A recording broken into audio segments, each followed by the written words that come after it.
বাংলা ভাষায় গায়ে হলুদ আচার হলদি অনুষ্ঠানের অনুরূপ, যা প্রকৃতিতে খুব বর্ণময়।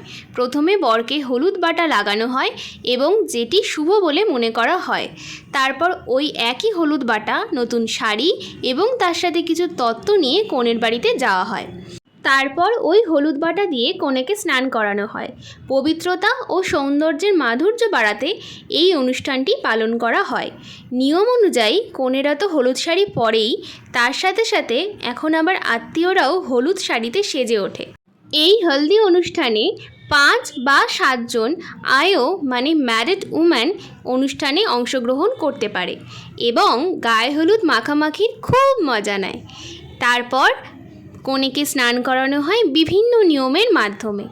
এই তো গেল বাঙালি বিয়ের তৃতীয় পর্ব। এবার তোমরা বলো তো, তোমরা কি 4th লুক দেখার জন্য একটু হলেও এক্সাইটেড? বলো বলো।